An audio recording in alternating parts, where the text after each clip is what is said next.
Okay, can I ask the board members to please turn their cameras on?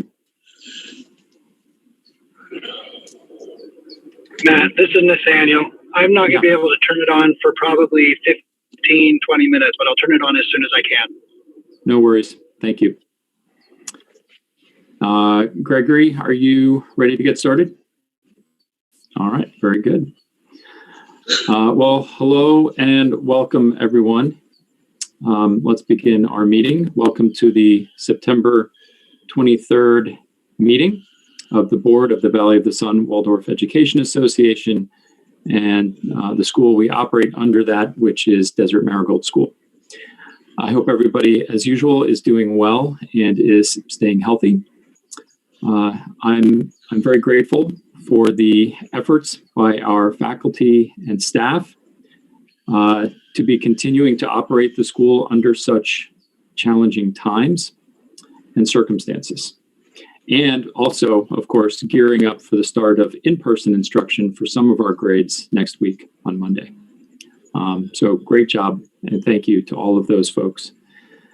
I'm also grateful for our students and parents for their patience, for their attentiveness. Obviously, there's been a lot to keep track of, and it can be challenging at times. I recognize that. It does require a great deal of focus to make sure that everything goes well. So thank you. I'll continue to ask for patience from our community as we enter this new phase of school. And as I mentioned earlier, begin to have students back for in-person instruction for a few grades on Monday. It's possible, of course, that there could be some hiccups. That's okay. It's to be expected a little bit. Everything will be fine. I'm sure everything will work out if folks are patient and also mindful about remaining flexible. Because, of course, in the days, weeks, and months ahead, things are going to change. What exactly those things are, I don't know. But certainly we can expect something will, so let's all remain as flexible as we can. We, as a board, are continuing to meet virtually because of the COVID-19 pandemic and the health and safety concerns associated with large gatherings of folks together in person. The public is able to attend our meeting tonight by Zoom, and I see that a number of folks are doing that. And as always, though, if there are technology issues, which comes up from time to time, we just ask your patience. Let me read the opening verse, and then we'll do some board member introductions. The true aim of education is to awaken real powers of perception and judgment in relation to life and living. For only such an awakening can lead to true freedom. And that's from Rudolf Steiner. My name is Matt Walker, as indicated in the little box next to my face. I am the board president of DMS and parent of a student at the school as well. Mr. Tanner? John Tanner, board member. Gregory? Gregory Schneider, board secretary. Mr. Elling? John Elling, board treasurer. April? April Sauer, board member and parent. And Nathaniel? Nathaniel Allen. I'm a board member and a parent of a couple of children at the school. All right. Thank you, everybody. A quick rundown of the agenda, and then we'll begin. As usual, we have some financial matters to discuss, including facilities repairs, enrollment, and an update on the process with the loan with RSF. We'll talk about COVID-19 and school operations, including some of the response plans and if we need to make any revisions to those. Also, we'll discuss the COVID dashboard and, of course, general readiness for the return to in-person learning next week for some grades. plus, as usual, some board procedural items. We have a personnel matter we'll discuss tonight, likely in executive session. And then last, we'll discuss the process and some other matters regarding the search for a permanent executive director. To log your attendance at our meeting today, please click on the link in the agenda notice where indicated. That will open an attendance sheet in Google Docs. As I say every time, you're not required to log your attendance, but you can do so if you so choose.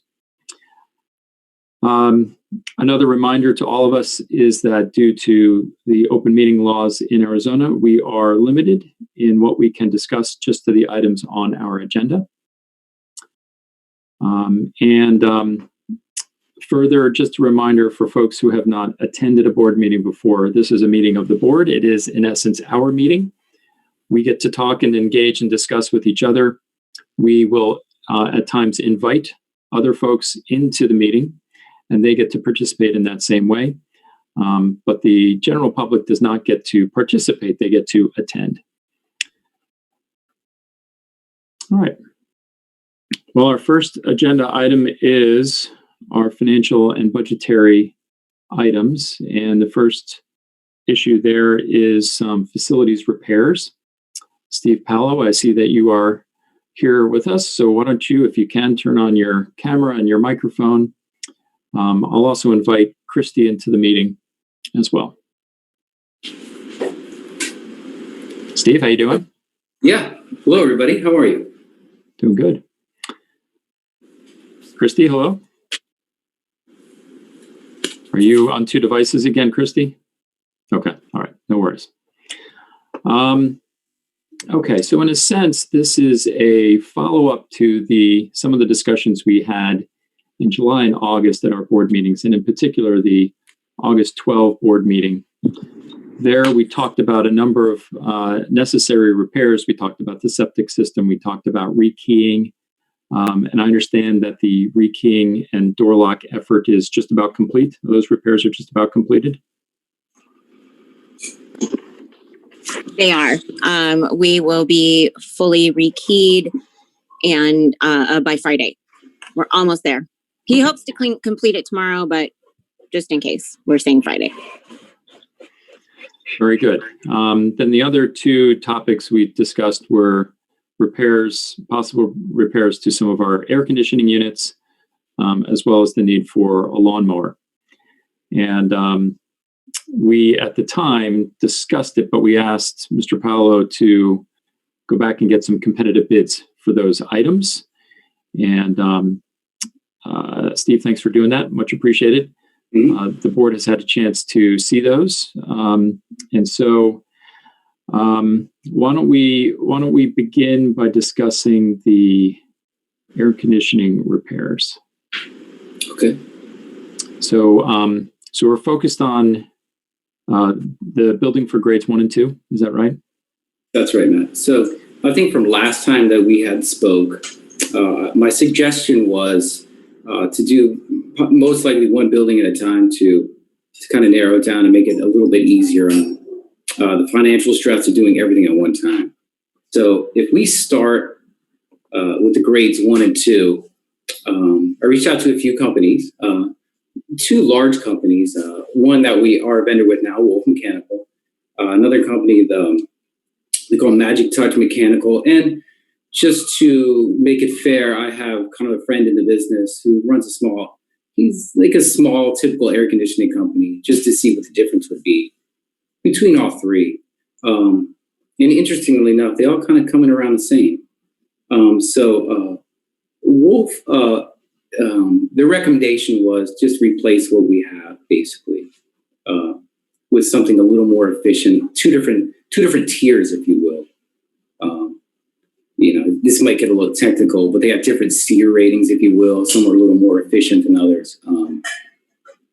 So there's two costs, and I think you might have seen that in the email that I sent you, ranging from $18,000 to $23,000 for all three units to be replaced on that building.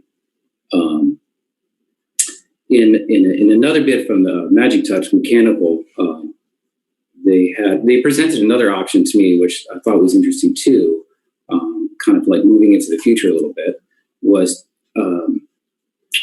well, let me just backtrack a little bit. Years ago, we had reimagined that building a little bit, and it used to be 3 separate rooms. But in order to make them a little bigger, we opened everything up, and now it's just 2 rooms. They're about 900 square foot each.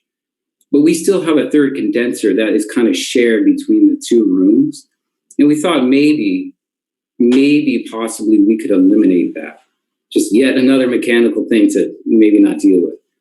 So they presented that option, and just kind of going with a little bit larger system for each room, costing around $18,000 to do that. That's reworking the ductwork, taking all the other componentry out and replacing it. The other option they had, which is kind of a more modern update, is to do kind of a more high-end piece of equipment that's ceiling mounted, almost like something you would see maybe like in an RV situation where people have like a ceiling mounted air conditioner, but rather large for a big room, eliminating all ductwork and things like that, making the system a little bit simpler. That's coming in around about $25K to do something like that. And the last option I had from this friend I know owns a small company, Snowhorn Air. His option was to just replace existing for what we have, because he feels the product, and pretty much along the line, all it comes with like a 10-year rated warranty. So we're covered in a lot of ways that way too on parts. So that's back pretty well. All with a 1-year service from all these companies. If anything does go wrong, that's not going to be an out-of-pocket expense to us. So that's what we found that's what I discovered on that end. So I think there's some decisions to make there, I think.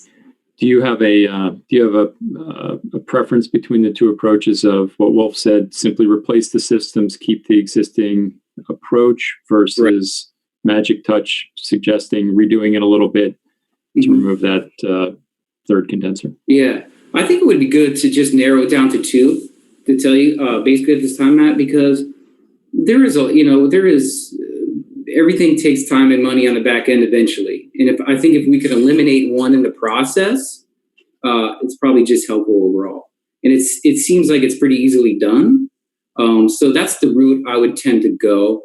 It's a little less inexpensive for us over time. We're definitely making, from how long that building's been in there, about a good 16-year update. So anything's going to be much better than we have now.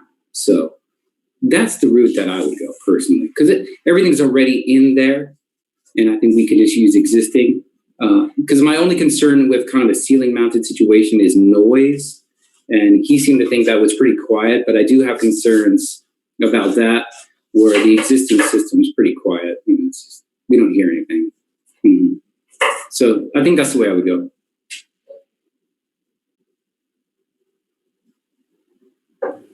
And I didn't catch it, but what was the price on your friend's company?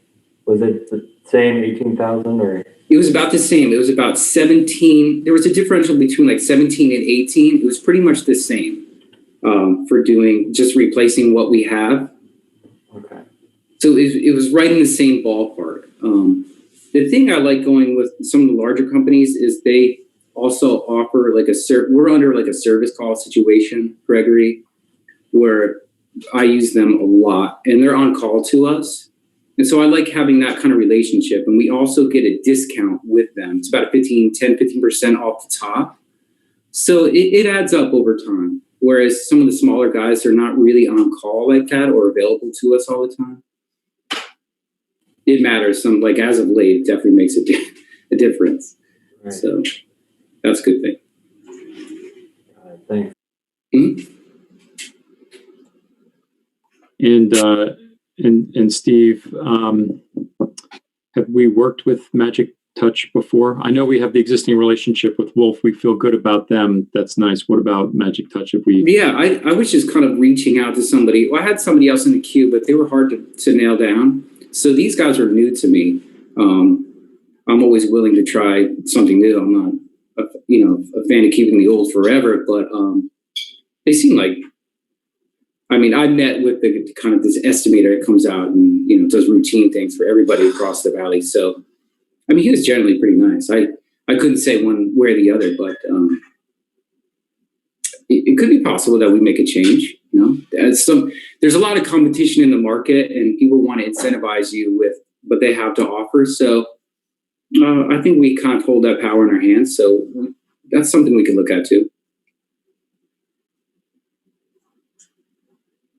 Hello, Nathan. Anyway. And, there's a difference. Obviously, you mentioned the SEER ratings. The higher the number, the more efficient they are. Right. Sometimes you see slight differences in the equipment with a higher SEER rating as well, like variable speed rather than single speed. Correct. There's a pretty significant price difference between between those. In the Wolf estimate, the difference between the two is about $4,700. In Magic Touch, the differences was about $6,500. Right. Would you think that the lower SEER rating is going to meet our needs?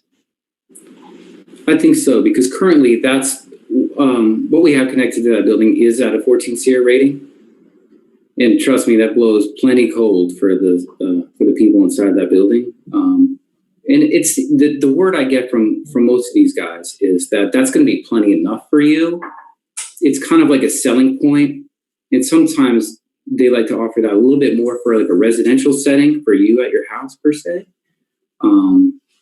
But in this instance, I think that's fine enough for us. They're all offered with variable speed options too, so that's not.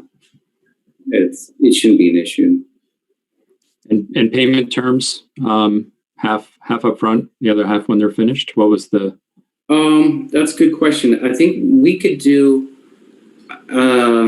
There's like different options. We could, obviously we could finance something if we want to do it that way.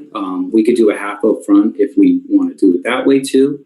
Like I said, with Wolf, we definitely have a long-standing relationship, so I think they're open-ended to whatever we have to offer. We can go on a month-by-month basis, and however we wish to pay. I think I met Bob personally. I think he's very open-ended to some ideas, whatever we can come up with that makes sense for us. He's a big fan of us out there at DMS. Big spenders. Okay, good. Board members, what other questions do we have for Steve here?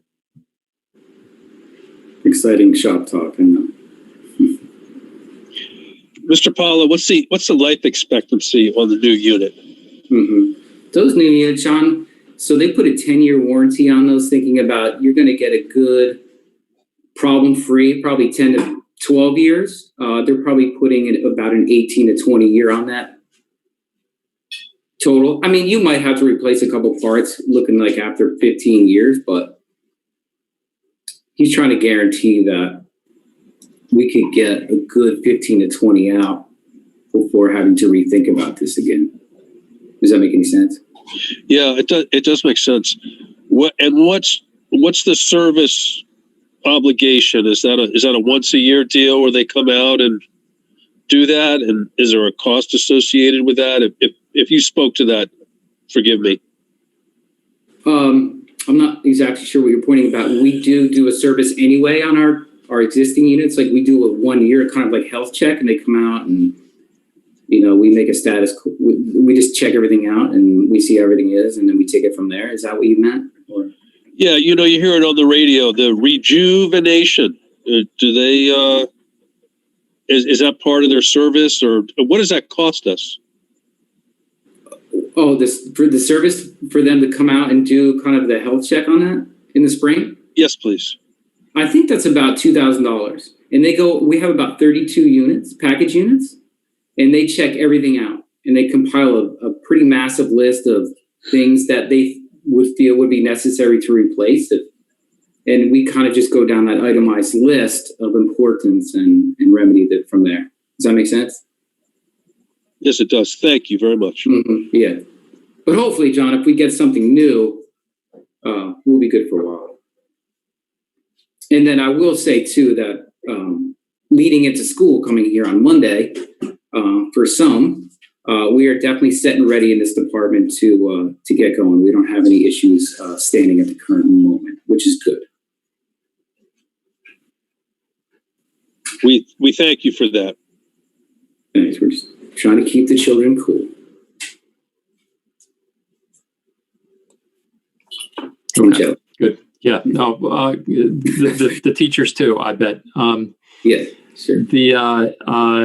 All right. So we'll talk money in a minute, but let's talk about the lawnmowers as well. So looks like you got a couple of quotes there too, and you had your eye on a certain size and durability that you were looking for, which makes sense with a 12-acre campus.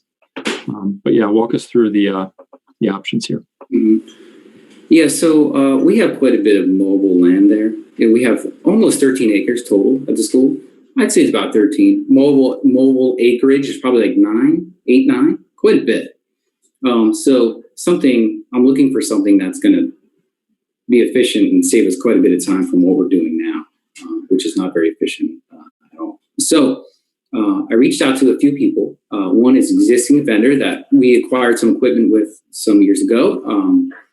And they have an offering to us on the thing to get for these properties is like a zero turn. You might be familiar, kind of moves away from your residential kind of outfit, something that's quick and efficient. So I reached out to this guy, Sean, at it's Bingham Equipment. They service with Kubota and Bobcat and things like that. So his suggestion, and I was trying to put a price in there that would hopefully work for us, because this could escalate out of the ballpark pretty quick. It's a pretty expensive area once you really start to get into it. So I'm always kind of looking on the lower end of things to see what we can do. So he came up with an option that was pretty good. I think I put in there. It's through the company Bobcat, zero turn, like 50-inch deck, which is way better than what we have now. He added, it's kind of like a state discount that we can apply for. It's free, but it puts you in this category of equipment users, and it discounts you about $1,000 off the top. So his total cost was about $6,900 for that unit.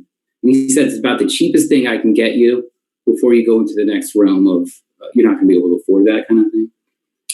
So that's where he stands on that. He's a good guy, and I trust him, and so I have to agree with him on that. The next option was our other vendor, Stokes Equipment in Chandler, which is a John Deere dealer. They kind of have a similar offering, it's like right on the edge of residential commercial grade. It seems like when you really get truly into commercial, you're spending quite a bit of money, into the 10, if not 20,000s of dollars. So I don't think we can do that, but he has an offer on a piece of equipment, the same kind of style, a little bit bigger deck, about a 60-inch deck, 24 horsepower mower, very efficient. He's gonna hold up like an iron horse for you. Also with a discount on top, because luckily I found out later that I have a friend in the business, so he took another $1,000 off that unit too, to get us around about $7,400, and that's he said it's about as low as I can go for that. So. We have another vendor that we deal with too, Tempe Power, but they didn't really seem to have anything to offer me incentive-wise that was going to be helpful. So I just kind of counted that out. It was too high, and there wasn't enough information that they were willing to kind of help me out with. So I was kind of stuck on these two. Now, I think I might have noted in the email that the John Deere dealership does not offer financing on that particular piece of equipment. For some reason, if it's just shy of being commercial, they don't want to finance it. I'm not sure why, but that's their kind of rule they came up with. But the other one over at Bingham is totally financeable if we wanted to choose that option. Like I said, we have kind of a long-standing relationship with them too. So it was like a 0% for like 3 years or something. Just to let you know, that's one way of doing that. We do we used to have an account with them. I think we do up to a certain limit. I don't know what it is now or anything, but that's another option too, is see if we can maybe up the limit on that account and we can pay a vendor account if we want to do that. So that's what I have in that world. It seems like one of those two models would be sufficient. I know it's pricey, but I also know it gets a lot more pricier than that. But I think it would be so helpful after all these years of trying to get stuff done a little bit better and a little bit faster. That'd be very helpful. So I know it's exciting stuff. That's what Do you have a preference between the two, Steve? I'd probably lean towards the John Deere only because the deck is bigger, which means you can like get through stuff a little bit quicker. And I don't know, that's my take on it. I think. Mm-hmm. I mean, they're both reputable names, certainly, and contractors use both, and that's a good sign. Contractors wouldn't use something that didn't hold up. What do you do today? What do you use today? So we have a John Deere piece of equipment, if you can believe this, that we acquired from many years ago from the school down the street because they weren't using it. I said, can we borrow that? And they kind of gave it to us. And that's where you see a standard ride-on mower. Yeah, totally. Yeah. For like, it'd be good if you had like an acre of land or maybe less at your house. That's probably what it's good for. So we definitely pushed it to the limits, and I don't think it can stand any more duct tape holding it together. I'm going to just be honest about that. So that's what we're using now. So this would be a fine kind of upgrade to meet the demand. Yeah, because we have a ton of work. This is just like one aspect of doing something. There's a lot of other things to do in those 5 work days a week. So I feel comfortable either way, Matt. I can really go either way. Whatever the best, whatever worked best financially. We wouldn't be losing sleep. Anything would be improvement. Good. Mm-hmm. Other questions? Is there any difference in the warranty period for either of them? Oh, the warranty period? Yeah, warranty, it looks like on the Bobcat we get about 3 years of parts and service. And then I think the Deere is you get 1 year warranty on parts and service. Like, so let's say something went wrong, you can bring it and we'll fix it, no charge.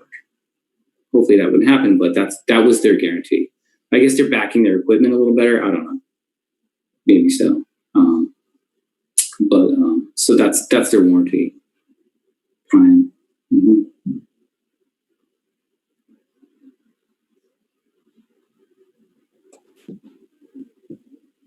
Okay.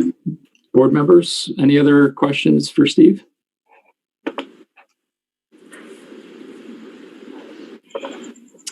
I had a question. It's just a slightly different question, if that's all right. What's the condition of the tractor? What are we? Oh, the Kubota? Please, yes. Mm-hmm. I mean, it's an okay condition, John. It's about like 8 years old at this point. She's still running like a bear, which is good. We've had some issues over time, but we've kind of seen to remedy things to keep her inching along. So I'm not too worried about it right now. That's what you're saying. I feel pretty good about it. Because if we look at something like that down the road, it's definitely a little more financially up on the list. So I feel like we're good at the moment. Okay, thank you. I was just, I know that it gets used a lot, Mr. Paulo, and I know you don't have a crystal ball, but just in terms of expenses, thank you for your answer.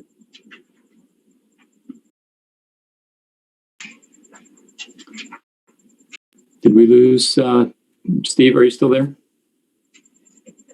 Looks like he's having technical difficulties.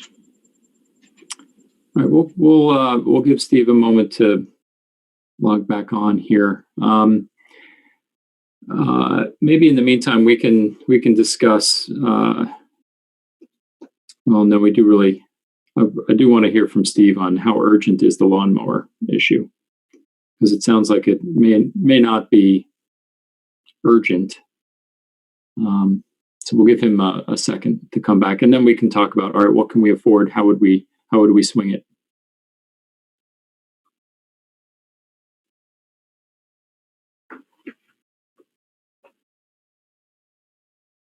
There he is.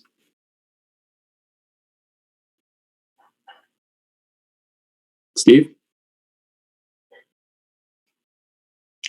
We can't quite hear you yet. No, everybody on the screen. Yep. Now we can hear you. Oh, I'm sorry, guy. I don't know what happened there. No worries. No worries. Internet vortex. Hopefully I didn't miss anything. But anyway, John, thank you for asking about that. That definitely is our workhorse. Without it, we'd be dead in the water. So that's what I have, guys. I know you got a lot of other stuff to talk about. Well, so how urgent, Steve, is the mower? Like, sure, I understand. Hey, we could certainly upgrade. That seems very clear. Big time. How is it urgent? Is it, boy, it'd be nice to have? Where are we on the scale here? It's pretty urgent, Matt. I'll give it that. We've been band-aiding what we have for a while, and it's pretty ridiculous at this point. Just kind of waiting in the wings to see if something else will move. I would say that's pretty urgent. It's almost more urgent than the air conditioning units at this point, because everything's remedied, I think, for the season. Where I think we could wait for that till next to 2021, in my opinion. Which? The air conditioning units? The air conditioner? Yeah, if we want to replace that, I think we could wait till 2021, like in the spring or in May, we can make those changes. Because I think we're at a good holding point now to start the year, and it's almost October, which is good. It's going to get a little bit cooler. So that expenditure, I think we can hold off on till next time, being when school gets out again in May or June or something like that. Yeah. So the other one for us takes a little more precedent, because it seems like these seasons keep pushing on, and the work doesn't seem to dissipate like this until almost late December anymore, if at all. It's always kind of there now. You're talking about the mowing, the need to maintain the grass. Yeah, just like the campus being alive. It used to seem like years ago, it used to go remiss, but anymore it seems like it's always just kind of there, needing to be attended to. So, yeah, that's pretty important. I would say so. Matt, I just wanted to ask if, Steve, have we looked into other implements for that tractor that potentially could satisfy the mowing need, as opposed to a totally new engine and a new machine, buying something? Right. Is it a 3-point in that Kubota? Yeah, I hear what you're saying, Nathan. It does have like a PTO drive. It has like a PTO drive on the back, and you could put implements that we use all the time. We have like a tiller that we use frequently. Yeah. The only issue with adding, there's a couple things. The only issue with adding, like, let's say if you added a mower attachment, that piece of equipment then becomes so cumbersome in what you can do with it and where, because we have all these little tight spaces now, right? Like we have to get in that early childhood and right. Then it almost becomes not really that effective because it's so large that you can't really turn around and move that thing. And that piece of equipment is also pretty expensive. You'd be surprised. That's probably going to run you about $5,000 or $6,000 just to add that implement. So then you're kind of like, well, it doesn't really fit the equation. You know what I mean? It's like driving a school bus in like a little schoolyard with a lawnmower underneath it. You can move a lot of people across the schoolyard in a bus. You could. The kids would love being on it. I'll tell you that one. Get in the school bus. Okay, thanks for answering that, Steve. Yeah.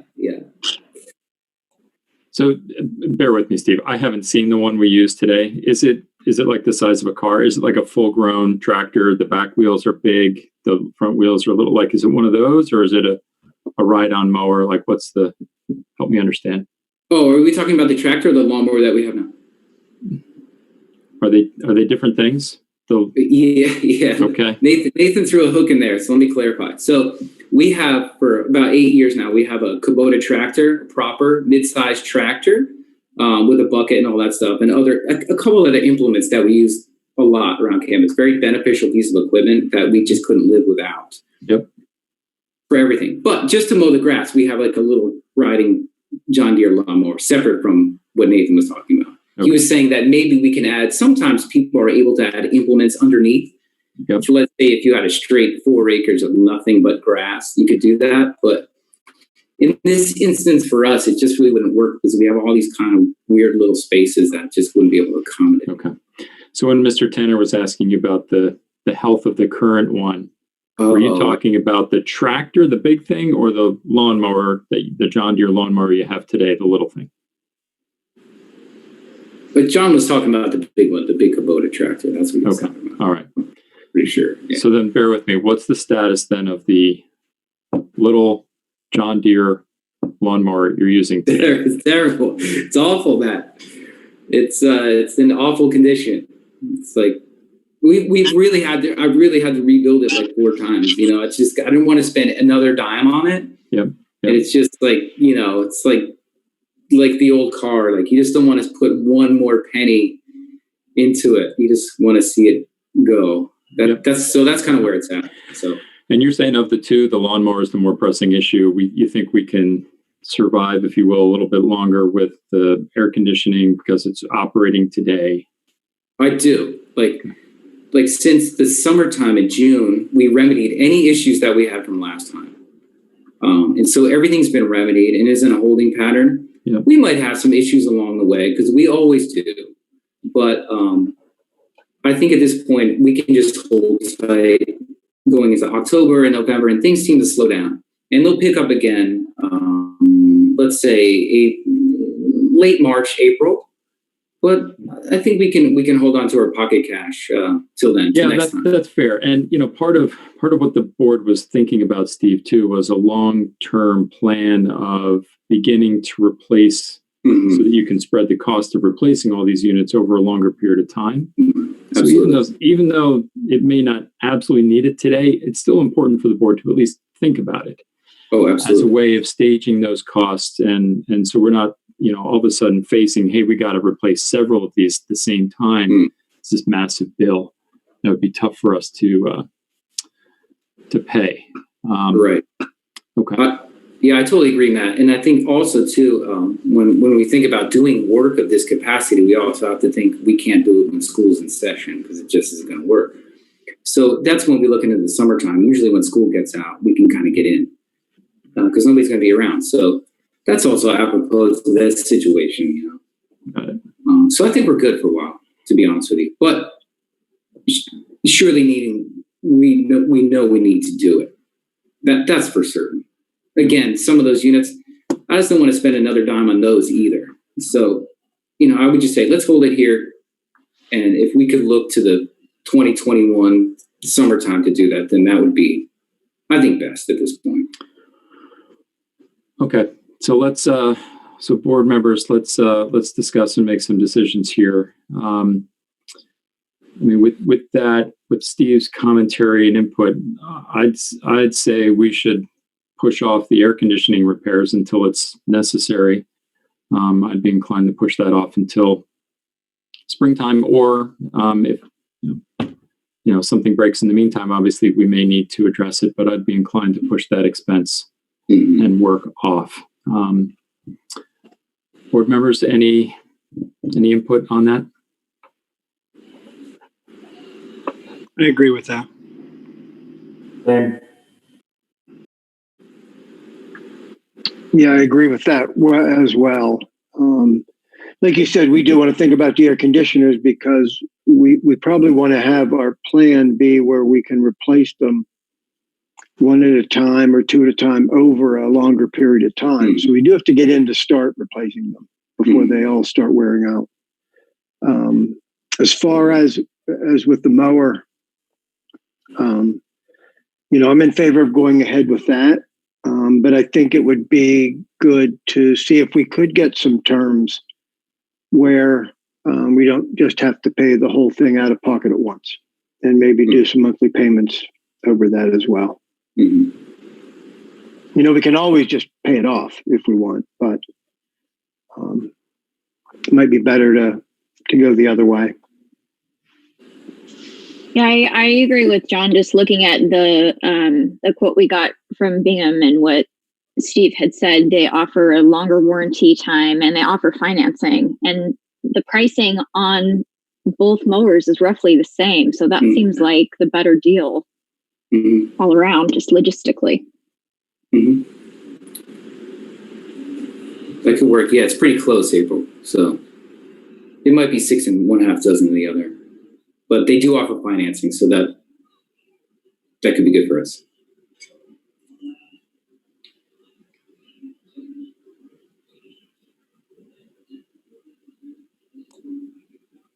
All right. Well, then, why don't we?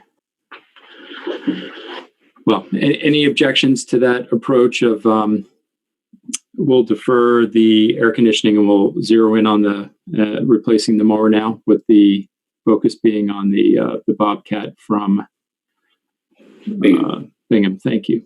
Yeah, sure. And we'll obviously have to vote to approve the expenditure in a minute, but before we do that, any concerns, any objections with that approach?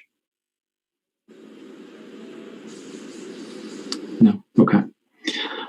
All right. I think that Bingham quote with tax was a little over $7,300. So, I'll move to approve the expenditure of approximately $7,400 for purchasing a new Bobcat tractor from Bingham, as described in the quote from Mr. Paolo. Okay. And we prefer to go on a financing route, Matt? Is that what would you prefer to do something like that, setting it up like in that way? I'd say, hang on, we need to get our motion seconded, and then we'll discuss that. Oh, geez, yeah. Well, I had a similar question, Matt. I didn't know if we needed to direct in the motion which way we're spending that money, because I think it's a material difference in out of pocket. Yeah. All right. Well, then let's see if, the question I guess I'd have is, well, financing is there, but if it's financing at 15% a year, I'd say we're not interested in that.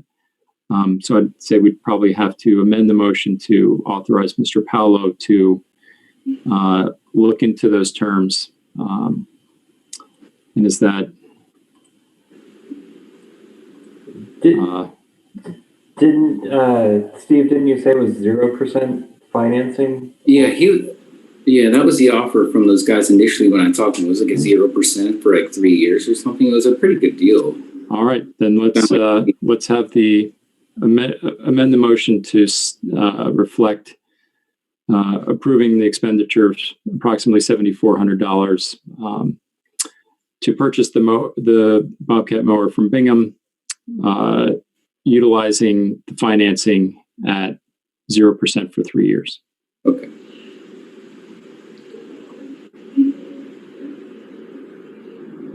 I second that.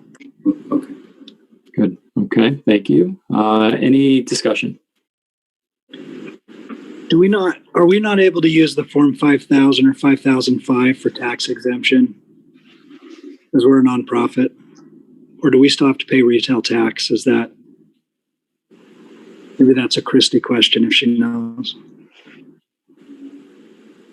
I can jump in here. Schools should have a tax number that they don't pay state tax on items. That's been my experience. Yes, we do have a certificate, a tax exemption certificate associated with our 501c3 number that we provide vendors for that tax break.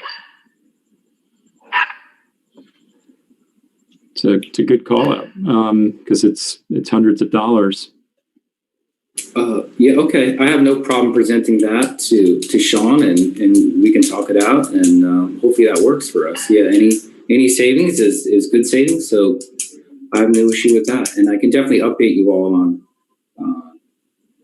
that process. So obviously, any final transaction or anything. Okay, good. Any additional discussion? Just for clarity's sake, so Mr. Paolo is authorized to begin negotiations with Bingham Tractor and whatever information he collects, he's going to report back to the board before any deal is made. Is that what I'm hearing?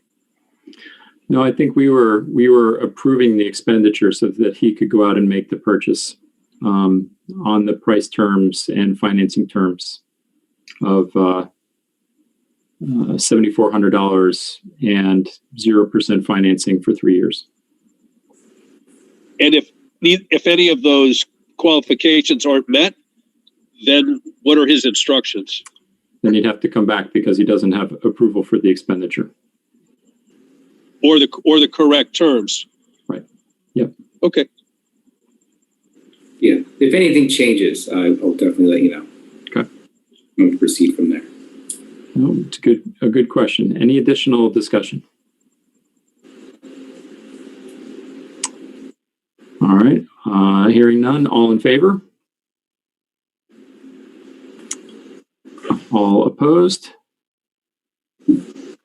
And abstaining? All right, Nathaniel, I'll admit, I couldn't see your vote, Nathaniel. Sorry, I'm yes, I'm in favor. Okay. All right. Thank you. Thank you. Then the motion passes. And all right.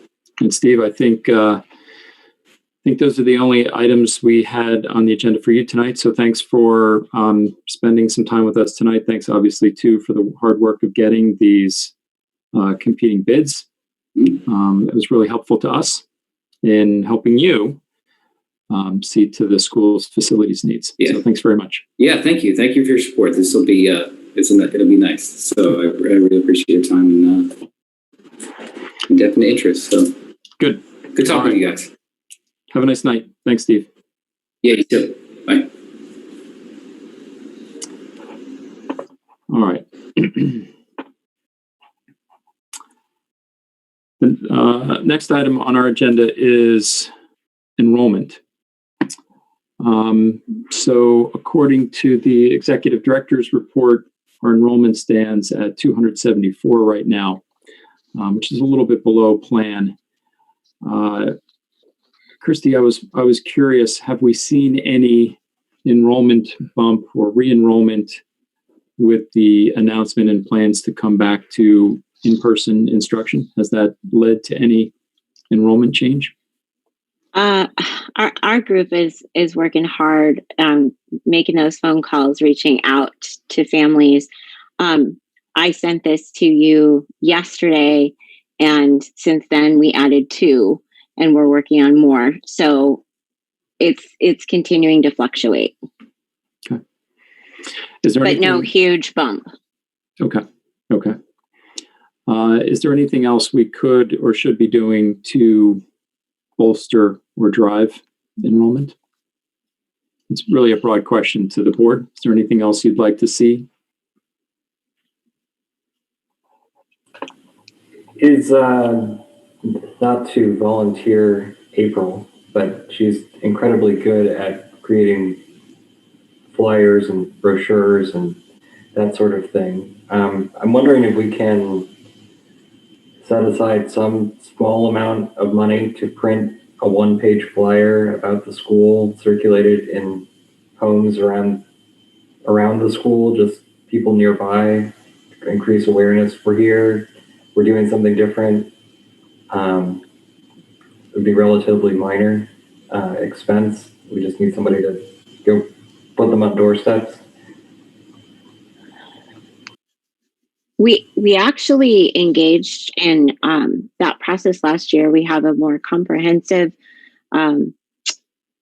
pamphlet that we have ready to distribute. And then I believe we did reduce it. April, I think you were involved, maybe not, in reducing it to a 1 or 2 pager. So we could actually take a look at that again and refine it just based on current circumstances. I honestly don't remember. It might be mine. It might not. I don't know. I'm happy to help in any way, however, whatever. Just let me know.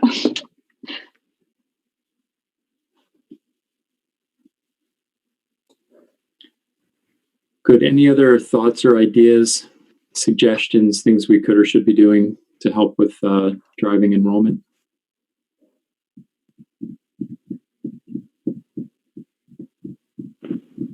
Matt, just by way of clarification from Christy, the work that's being done, is that like against what we would call like waiting lists and people that have previously enrolled? And is that just kind of the same cohort of people that have already expressed interest? It's wait lists. It's also, we receive a lot of inquiries via email, through social media, and just directly to administration, general inquiries asking for additional information about the school. So we're following up on those inquiries on a more frequent basis, just trying to build those relationships and get the word out. Thank you. Mm-hmm.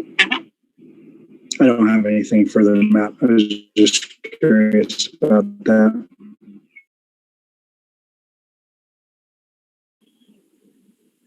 I think, Matt, at some point in the not too distant future, we need to take a serious look at public relations and at reaching out and broaden our base. We're in the 5th largest city in America, and I don't see any reason why the high school numbers can't go from 40 to 80.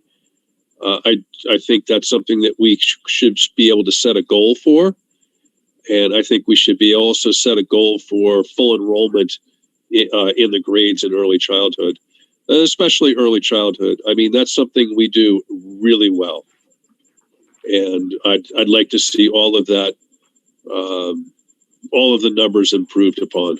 And we have a good program, and I want people to know about that. And I'm not a marketing guy, but there are people who know how to do this. I wish I knew more about it, but I don't. But I know we have a good product, and you have to get the word out there. Yeah, and I think that's a nice point that that Gregory and Nathaniel were getting at, this idea of talking to folks who are not already aware of us or not already in our pipeline in one way or another. And that's a bit of a broader advertising and marketing approach. So I agree with you, Mr. Tanner. And then it's a plug too for anybody who's thinking about joining our board. So if you happen to have, if you're a parent out there or another community member who has a particular skill set around marketing, advertising, promotion, it might be really helpful to us as a board if you joined us. So just a quick plug for that as well. I just wanted to add, Matt, just not only as a board applicant, because we know that it's a big ask. If you just happen to have these skills and you're in that career or it's a hobby, send us an email, give us a flyer. I'd be happy to work with you and get some information and learn and share skills and talents. You don't have to be a board member to help us out. But you could do that too. No, it's a good clarification. Okay. Well, speaking of enrollment, the 40th day is upcoming, and that's, of course, a noteworthy day, as the 100th day is for our funding. State funding is based on a variety of factors, including enrollment and attendance, and it's often anchored to the 40th day at this point of the year. So I know it's a few weeks away at this point, and Christy, you mentioned in your report some of the things that are that the school is already working on and thinking about, all of which sounded good. So I didn't have anything further on that topic. Board members, did any of you?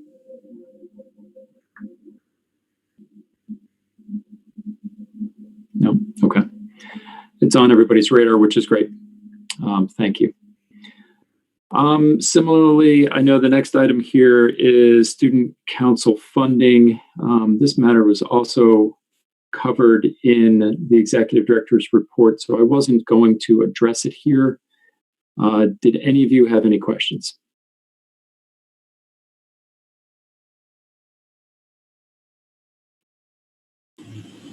No? Okay. Well, are you talking about student council in the high school or in the grades?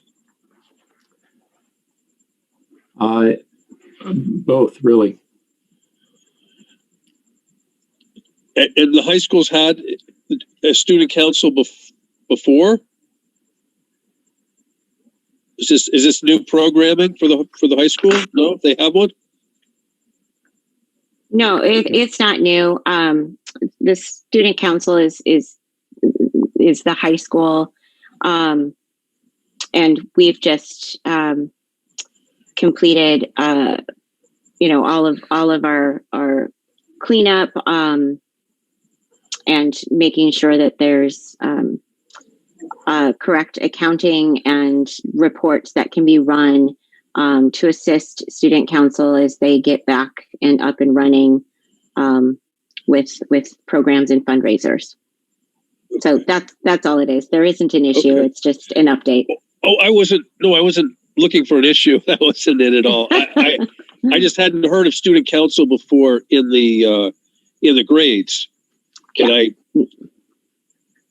that's all. It wasn't any, not looking for an issue. Don't need one. Thank you. Not my intention. No, just high school. Okay, thank you. Uh-huh.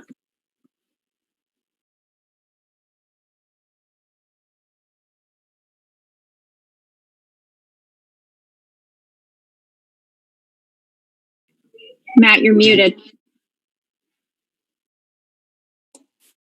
Thank you.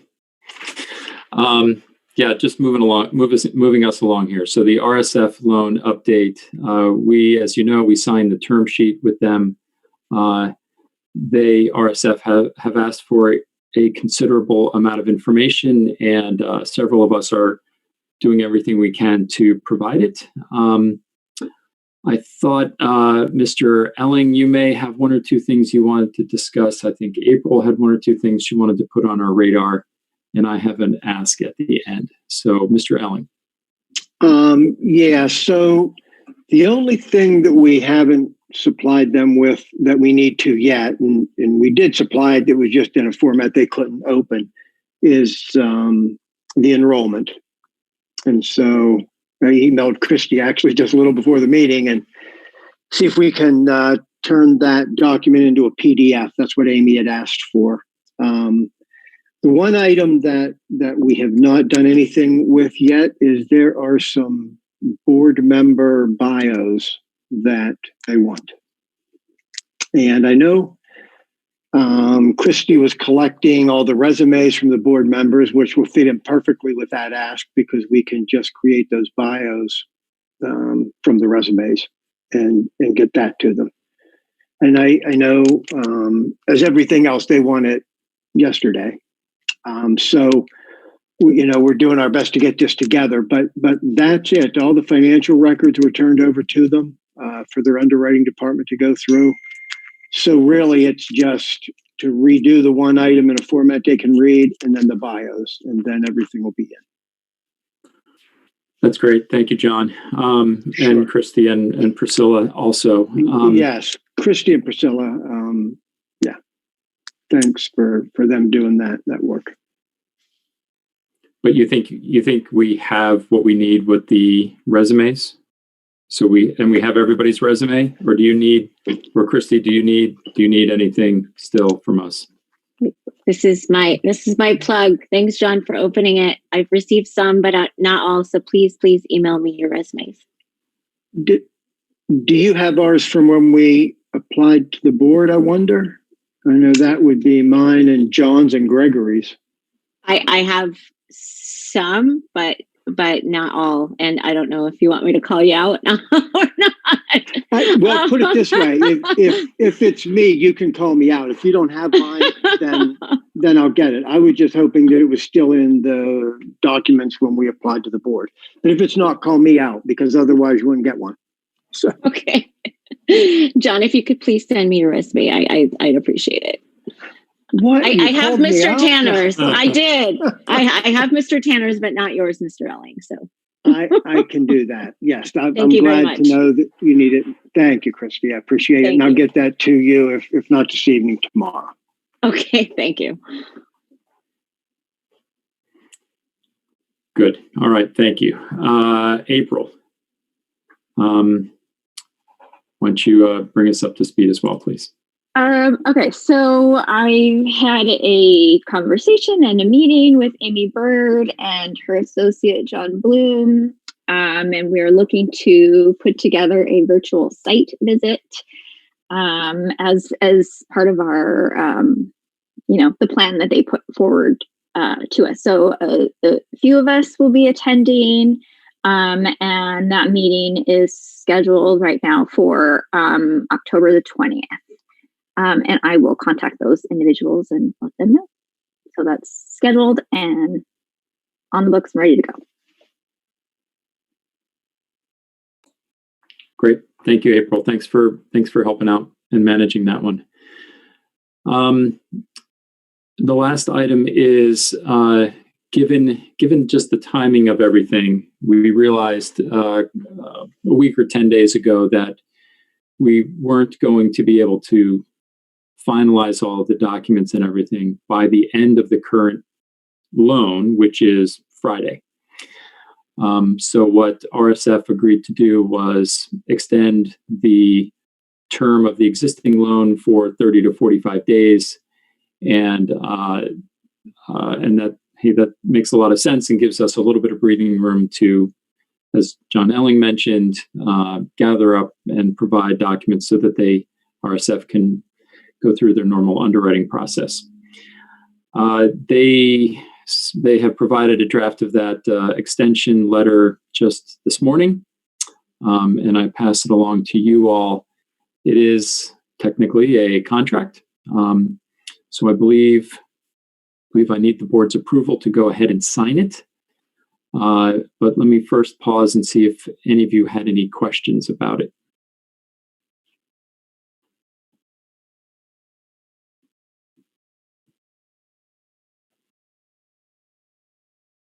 It gives us to the middle of November to wrap all these things up. But I'd like to get everything done comfortably in advance of that. So I think we should sort of mentally aim for end of October, the very latest, on our end at least. And then, of course, as I mentioned, RSF is going through their underwriting process, which probably takes a week or two, would be my guess.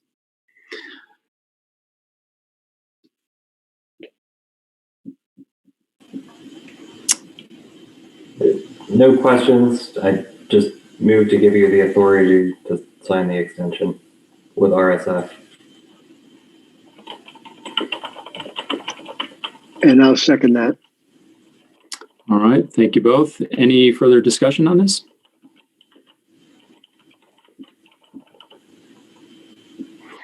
All right. Hearing none, then all in favor? Aye. All right. That was unanimous and the motion passes.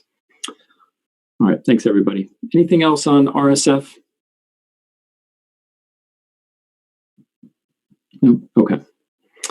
All right. We're on to matters related to COVID-19 and school reopening.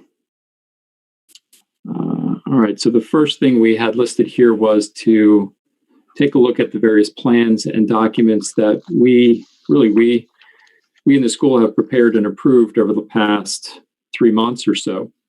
A lot has happened in that time, and some things have changed. So it's good practice to look at those, dust them off, and make sure that they are all set as we head into, as I've mentioned a few times now, as we head into in-person instruction. So that is the general topic here.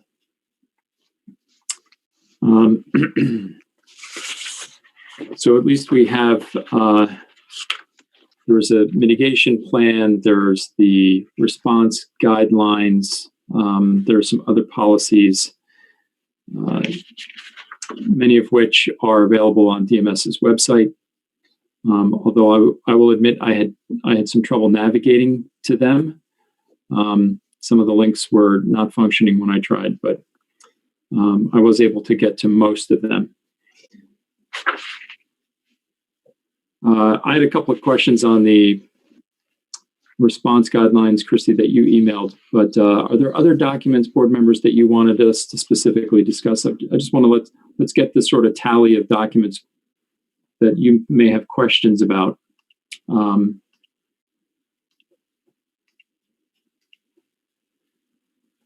If any. No? Or just general questions? Is that you just have general questions, perhaps not anchored to a particular document?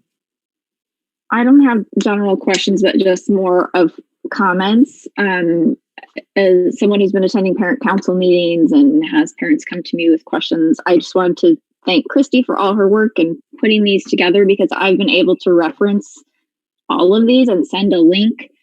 So actually, Matt, if you find something where the link doesn't work, please let me know and I'll work with Laura Heaney, because I haven't had any issues with that. But I know we've made some changes recently, but I just want to say thanks, because that's been so nice to say, here's the face mask policy, here's the distance learning plan, here's the, without having to pinpoint all of those details, I can just send them straight to a parent. That's been really helpful and great as a parent myself to look at it and know all the details.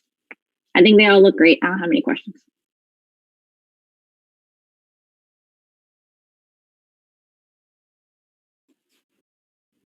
And Christy, was there anything on your end where you thought, hey, we need to make a substantive change and therefore need the board's approval on it?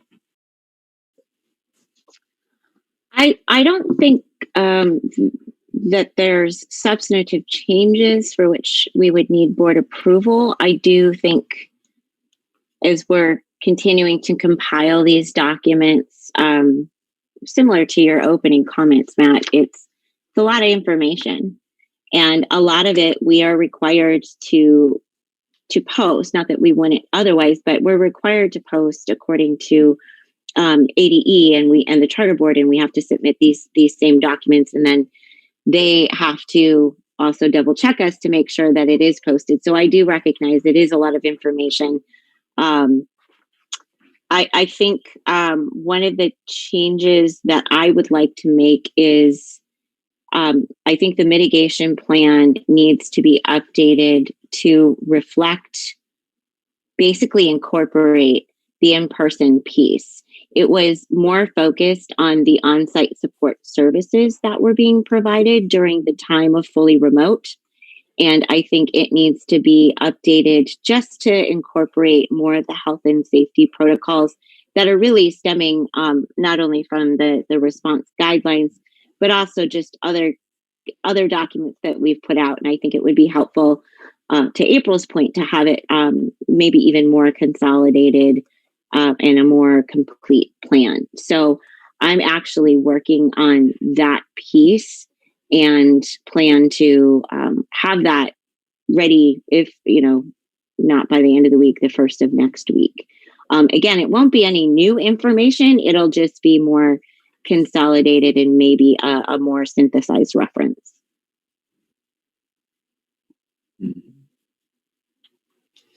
Good. That makes sense. Anything else? But that's, you're saying incorporating other existing content, not major changes. We don't need anything specific there. Okay. Correct.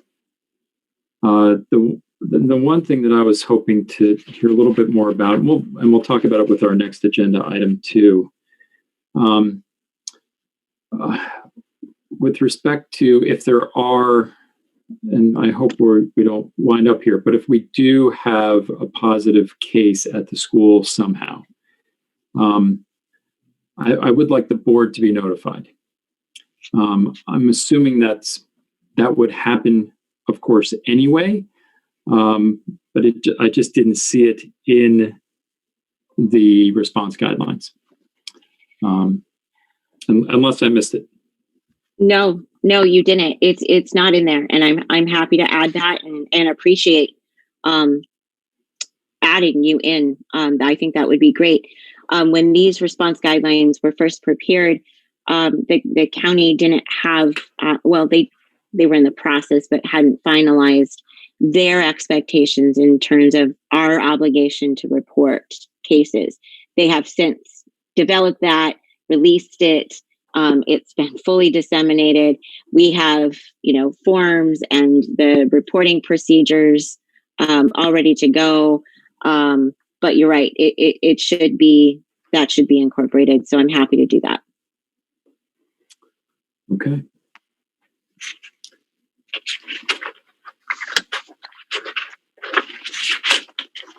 And the only other thing, at least on my list, was just a general question to start. Under what circumstances would we want to close the school? Or under what circumstances would the state require us to? I don't think so. I think it's unless it was really bad.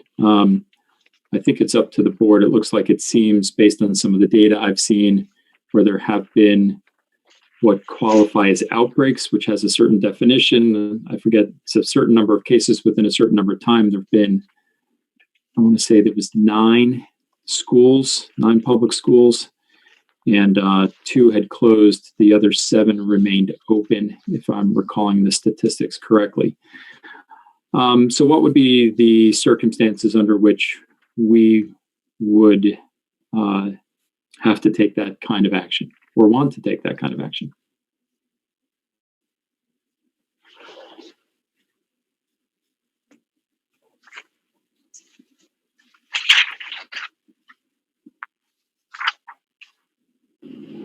Matt, are you aware of any policy or protocol that exists elsewhere that's been adopted by schools in this particular? I don't have any particulars. My guess is some school district has probably put in place a particular, threshold or guideline or something. Offhand, I don't know it though.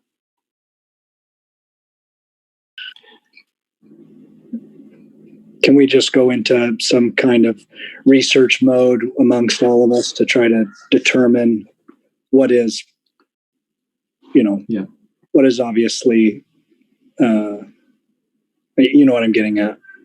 What are some of the things that would, what are some of the criteria or attributes or factors that would lead us to that type of action, which clearly we hope not to have to do. But it'd be nice for us to have a little bit of an idea of what that would be before, before too much time passes with the return to in-person instruction. I know I'd like to have a little bit better idea of that. Yeah, and I think there's some time pressure to develop that rather than just researching it now and evaluating it in a couple weeks or a month. I mean, the ground just shifts so quickly right now with this stuff. So, I mean, and one basic metric that we have right now are the DHS benchmarks. So, I mean, the only, other than, the definition of an outbreak, which I'm not certain what it actually is, but I think that would be an instance where we might want to consider, at least sending a class home. The way the cohorting works, as I understand it, there's not going to be significant cross-contamination between classrooms. So we ought to be able to isolate who has been there and be able to, if we had an outbreak in one class, that should mean we have to shut the entire school down, the way I understand it's going to be functioning. But if there are bigger issues like the countywide metrics are looking terrible all of a sudden because there's a spike in everything, which is a real possibility, I think we should consider what that means for staying open.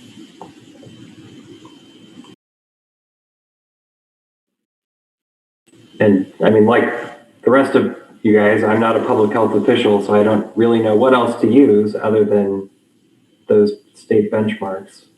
And the state isn't telling us, you know, other than 2 weeks in a row of them not being met, that is an indicator that you shouldn't be doing in-person instruction.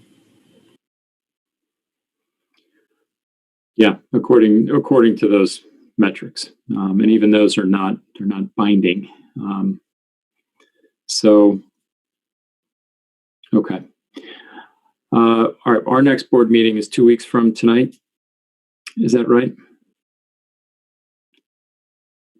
I know at some point we're going to hit a month where there's 5 weeks, and we wind up having 3 weeks between meetings. I don't know if that's October or not.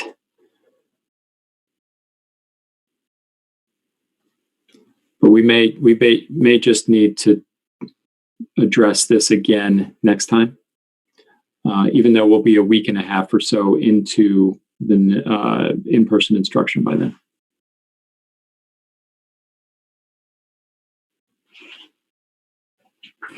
Yeah, we just have 2 meetings in October, the 7th and the 21st.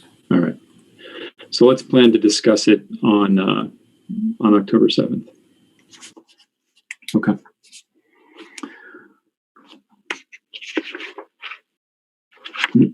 All right, good. Anything else then on the topic of updates to the school's response plans, mitigation plans, etc.?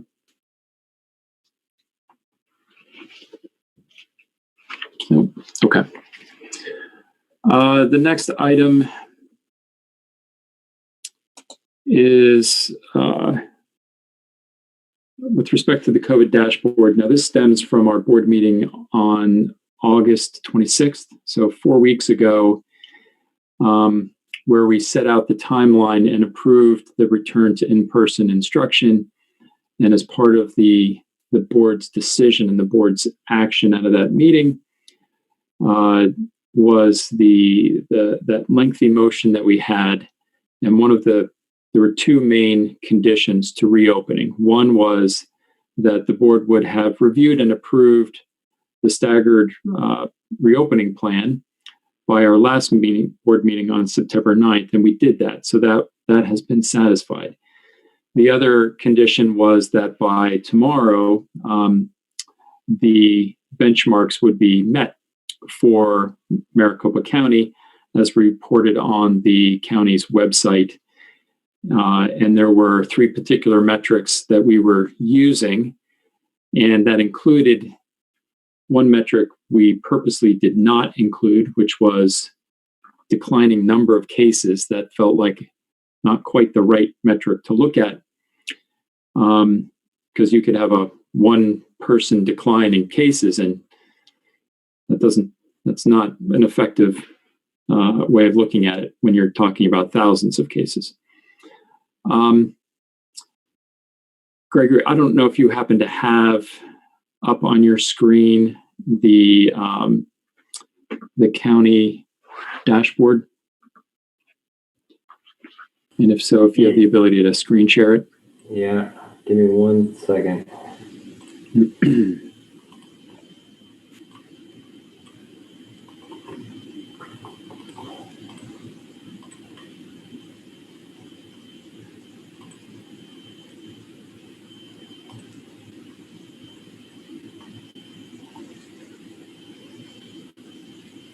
Is that showing up? It is. Yep. And now this is, if you can click on Maricopa County, this is showing all counties. There it is. Very good. All right. So again, this is county level data from ADHS. And it does show that the 3 metrics we were tracking and that the board approved 4 weeks ago, all of those 3 are all green. That's fewer than 100 or less than 100 cases per 100,000 individuals for 2 consecutive weeks, and below 7% positivity rate for 2 consecutive weeks, and hospital visits with COVID-like illness symptoms below 10% for 2 consecutive weeks. So we are green across these, which is very nice to see for a lot of different reasons. The data looks a little old. It is. There's a 2-week lag in reporting, but this is the most current. They will come out with new. The next week's data comes out tomorrow. I'm assuming the data will remain green. Who knows? I've heard anecdotally the number of cases is actually beginning to rise again, but it seems unlikely we will be back in the red for any of them. If that's the case, though, we will need to quickly convene as a board. So let's keep an eye on the data tomorrow when it comes out. And if there is an issue, if any of these has turned red, we may need to quickly convene and discuss what to do. But if these remain green, then we are moving forward with opening a few grades on Monday. I'll pause there. Questions, comments from the board? Just add that there was a recent decision made by the state to start reporting a new type of antigen test, not antibody tests, but antigen tests, which resulted in a significant number of new cases being reported over the last week or so that all relate to cases that were actually detected several, like at least a month ago or more. So even though it looks like right now, if you look on the state's website, it looks like there are a lot more cases being reported all of a sudden. Those cases are actually dated quite some time ago. So at least looking at the day-to-day stuff, it seems likely based on what I've seen that we stay pretty level, at least in terms of recent data.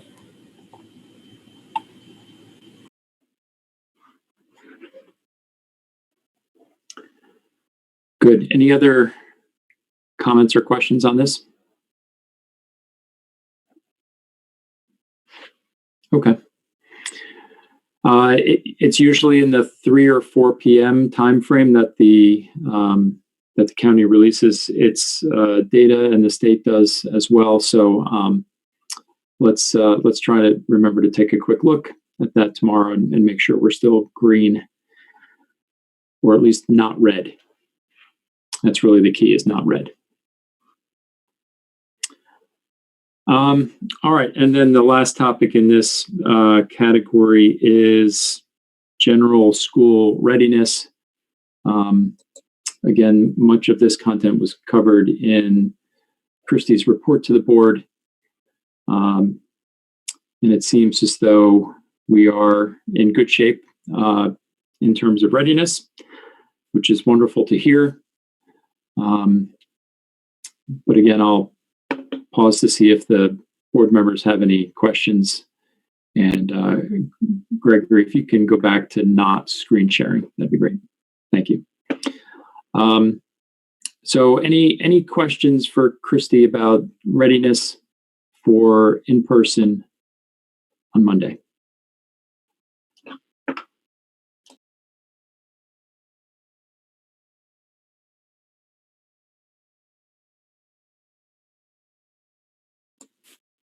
Okay. Sounds like crickets. Christy, do you need anything from the board for Monday? I do not. The grades who are returning have disseminated information to their families about what to expect.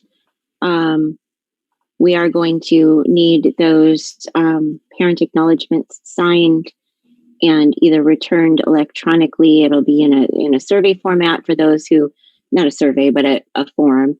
For those who don't return them, we'll have some available for at the time of drop off.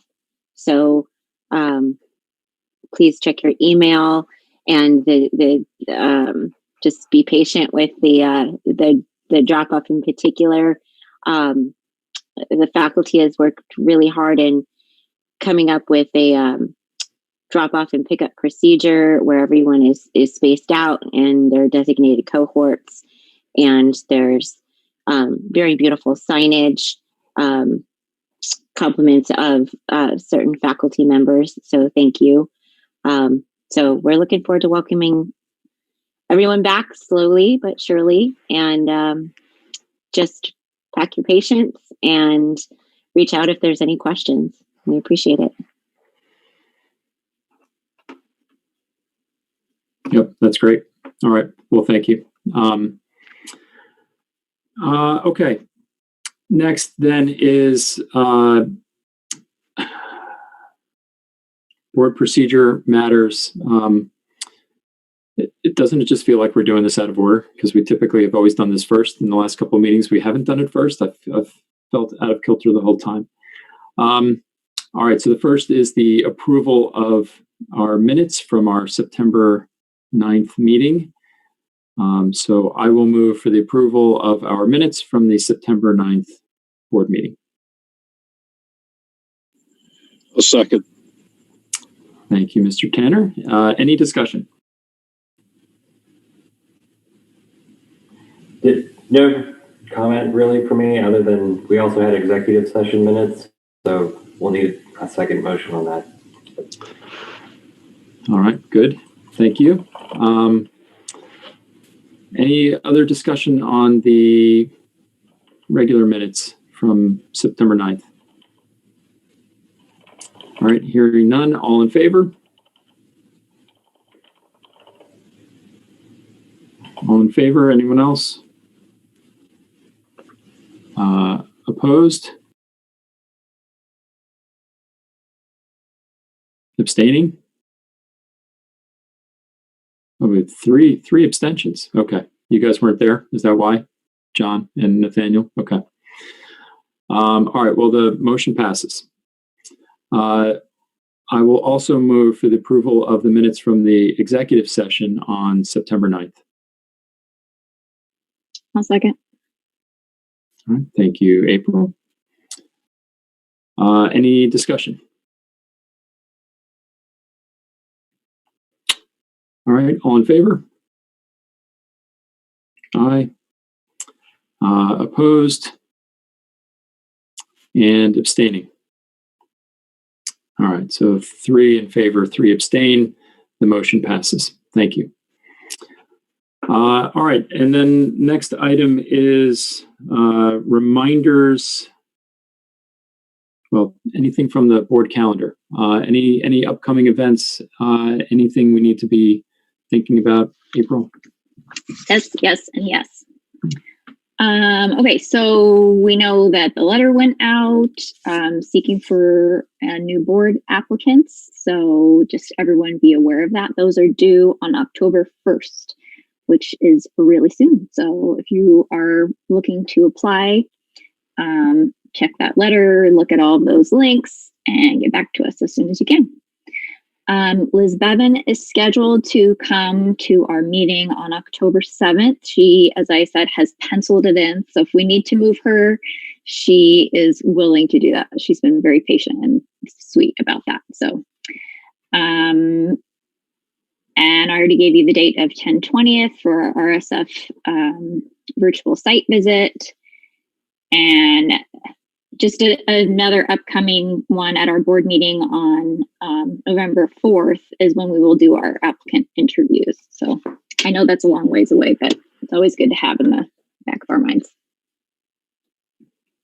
Good. Thank you. Yep. Good reminders. And I'll just repeat some of those for the board application process. There's more information in the posting we made on Parent Square about that. There's also information about it on the DMS website. Or if you, for some reason, can't find either of those, just contact the board. We'd be happy to provide that, the requirements and the process for applying. note, as April mentioned, the deadline is October 1st, which I think is next Thursday. So a week from tomorrow. Looking forward to hopefully seeing some welcome interest from our community in joining our board. All right, anything else in this broad topic?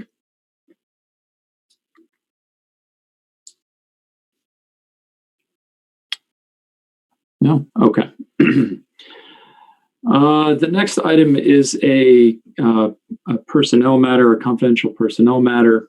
It's appropriate to handle this in executive session. I'll make a motion to do so because, of course, that's required. So I will move for the board to go into executive session for the discussion and consideration of the employment or resignation of one of DMS's appointees or employees. And also for our executive director, Christy Kriegsfeld, to join us in that session.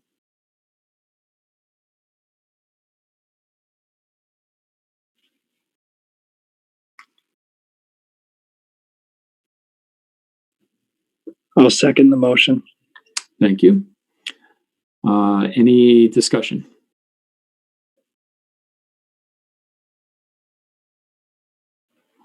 All right, hearing none. All in favor? Aye. All right, that is unanimous. The motion passes. All right, so the logistics, we've been through this a few times recently. I'll just go over it again really quickly. I will keep this Zoom meeting open. I will just turn off my camera and I will mute my microphone. People watching and attending can keep the meeting up on their screen if they would like to. It will just be quiet and inactive while we are in executive session. I don't know how long we will be in executive session. Separately, I will send the board members a Zoom link for a separate Zoom meeting for us to have our private discussion. And I'll include Christy too. Sorry about that. So board members and Christy, you will leave this meeting. Use the link I send you in a moment to join that other Zoom meeting. And when we are finished in executive session, use the same link to rejoin this meeting that you used at 6:30 today. Good? We're all clear? Okay. Any questions, board members or Christy, before we start that? No? Okay. All right. Sit tight for a minute. Let me send you the Zoom link, and then feel free to proceed.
John Elling, if you are still on this meeting, could you hang up to leave this one and join via the link that I just emailed you?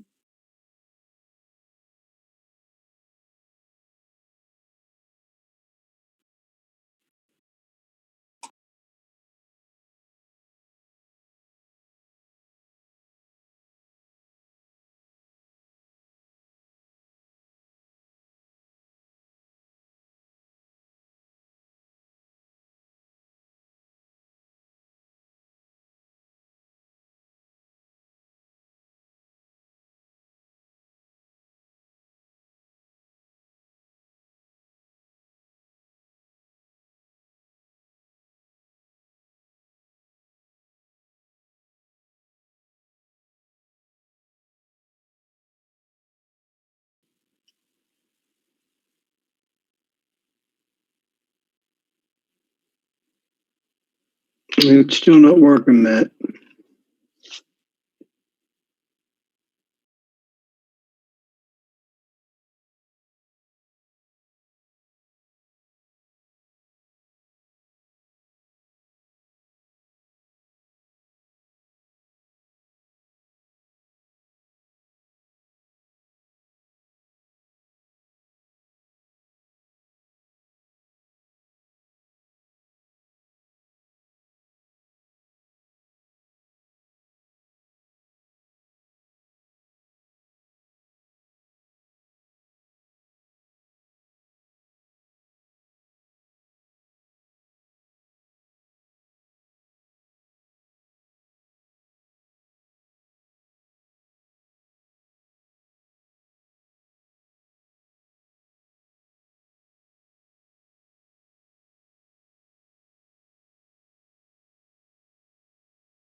All right, if I can have the board members come back on screen, on camera. I see Mr. Tanner has not yet joined us, but in the interest of time, I'm just going to proceed. And I'm sure he'll catch up in a minute. All right. So next on our agenda is some items related to the executive director search. First is the job description for the role. Recently, I did some research and benchmarked what we had against other executive director job descriptions that I had seen on a few websites, including the waldorfeducation.org website. And I provided each of you with some suggested proposed changes to the existing job description, really to expand in a couple of areas of some of our expectations of the person in this role, as well as describe the school a little bit differently than we had. I don't think there are major substantive changes, but I'm open to any questions or thoughts that any of you might have had.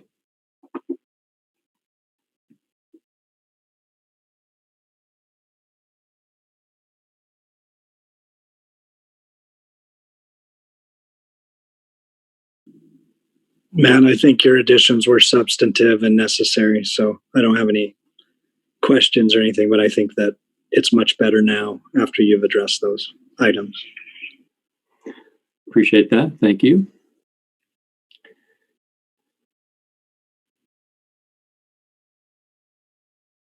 I agree with Nathaniel. I don't have anything else to add.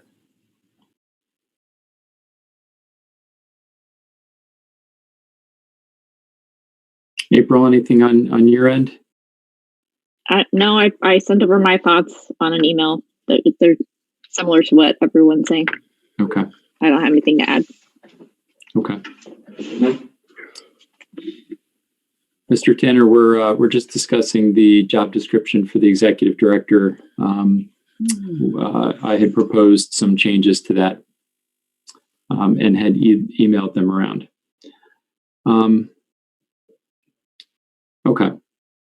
Well,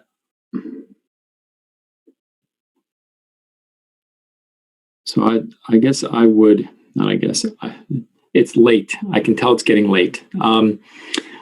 I will move for us to use and adopt the newly revised job description that I had circulated earlier today.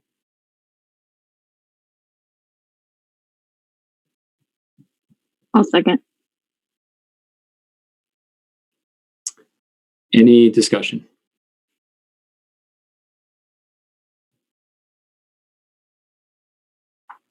All right, hearing none. All in favor? Aye. All right, it's unanimous. The motion passes. Thank you. Next is the advisory panel process.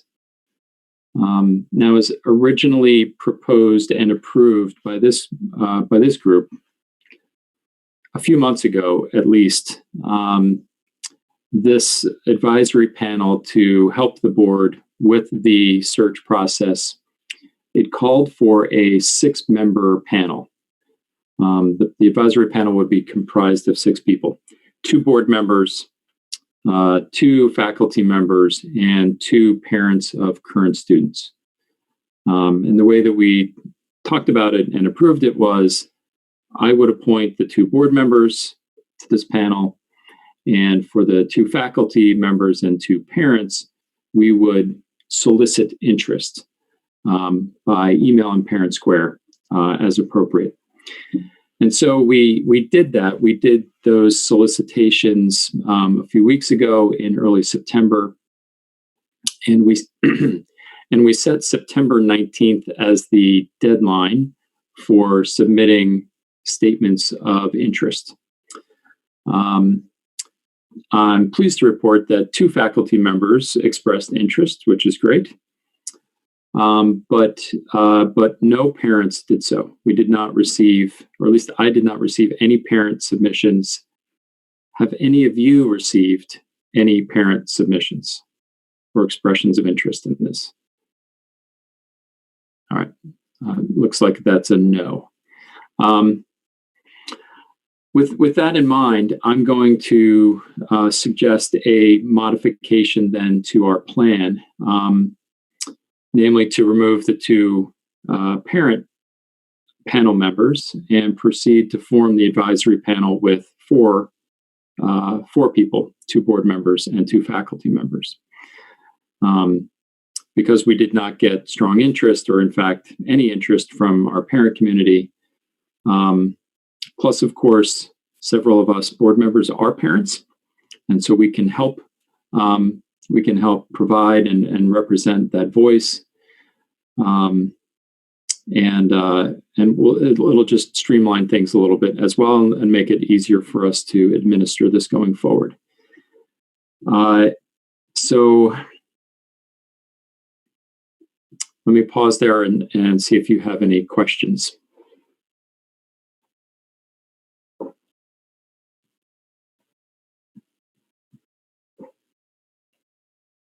Okay. So I will move to revise the advisory panel makeup to include just 2 faculty members and 2 board members, but in all other respects to remain as proposed and approved earlier by the board.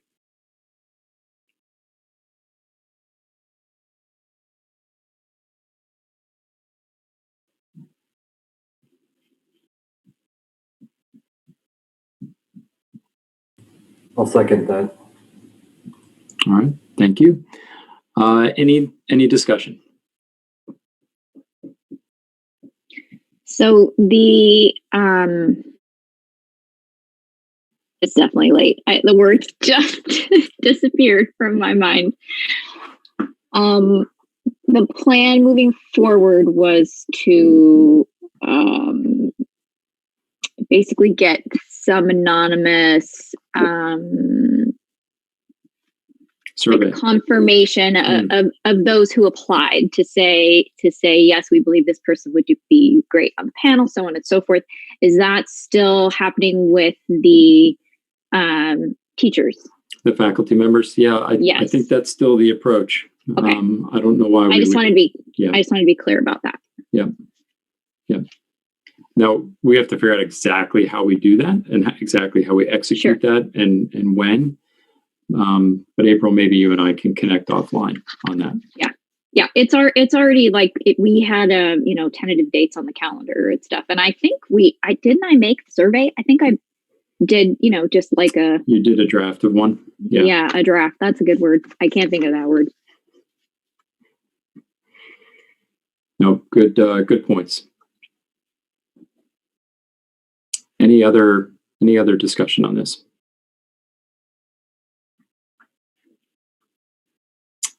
Okay. Then I'll call the vote. All in favor? Aye. All right. It's unanimous and approved. The motion passes. All right. That is our agenda for the day. Did I miss anything? Anyone? No? All right. Then I will move to adjourn. Second. Any discussion? It was the fastest second in history. Any discussion? No? All right. All in favor? Aye. Unanimous? Okay. The motion passes. I'll read the closing verse and then we are done for tonight. The most important tasks for humankind today and in the future is that we should learn to live together and understand one another. If this human fellowship is not achieved, All talk of development is empty. And that's from Rudolf Steiner. All right, team, we are done for tonight. Thank you so much, as always, for your time and your effort. It is greatly appreciated, and I will look forward to seeing you soon. Have a nice night.